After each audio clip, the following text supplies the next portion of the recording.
সভানেত্ৰী মহোদয়া, নিৰ্দিষ্ট বক্তাসকল, মোৰ মৰমৰ বন্ধু বান্ধৱীসকল আৰু উপস্থিত ৰাইজ, সকলোকে মই সেৱা জনাইছোঁ।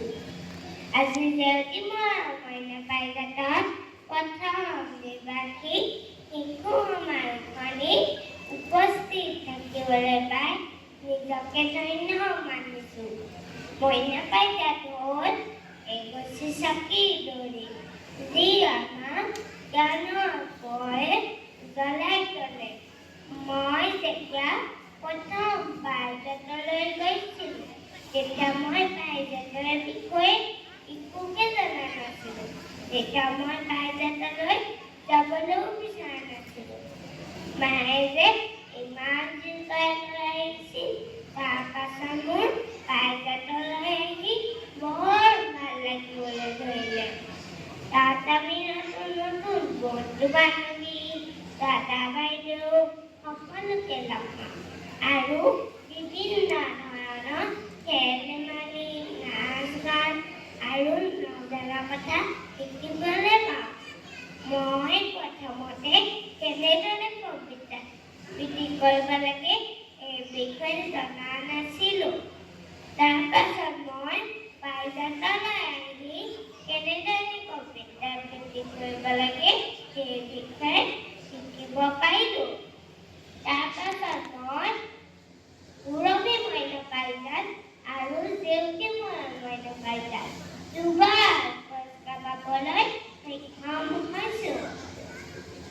লাহে লাহে মই বুজি পালোঁ যে সকলো শিশুৱে পাৰিজাতলৈ যাব লাগে।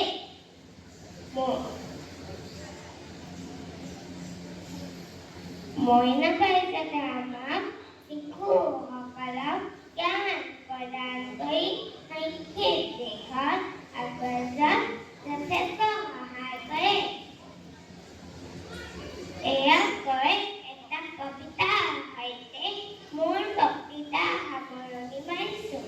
কবিতাৰ শিৰোনাম অকণমানি গান, কবি জ্যোতিপ্ৰসাদ আগৰৱালা। মা, মই আজি কোন বৰণৰ সপোন দেখিলোঁ, দূৰ আঙঠিৰ ৰঙাবাখত পাখি পিন্ধি উৰা দেখিলোঁ। মা, অ' মা, মাৰ বগা হালধীয়া খেল বিচাৰি ঠাইখন আছিল, তাৰ নিচিনা তাই এটা মোৰ কাষলৈ আহিল। মা, অ' মা, মই বুলিলে ই কুটু কুটু কৰে আৰু মই বুলিলে লৰ মাই গৈ ফুৰ ফুৰ কৰে। বুজিছ মা, তাইৰ চকু দুটা ঠিক তোৰ আঙঠিৰ বাকত আৰু গোটেই গাতে বগা পুনৰ পৰা ধন্যবাদ। জয়তু ডিব্ৰুগড় জিলা মইনা পাৰিজাত, জয়তু ডিব্ৰুগড় আঞ্চলিক মইনা পাৰিজাত, জয়তু জ্যোতি মইনা পাৰিজাত, জয়তু পুৰবী মইনা পাৰিজাত। আমি যাওঁ পোহৰ বিচাৰি, আমাৰ লাগে জ্ঞানৰ পোহৰ। ধন্যবাদ।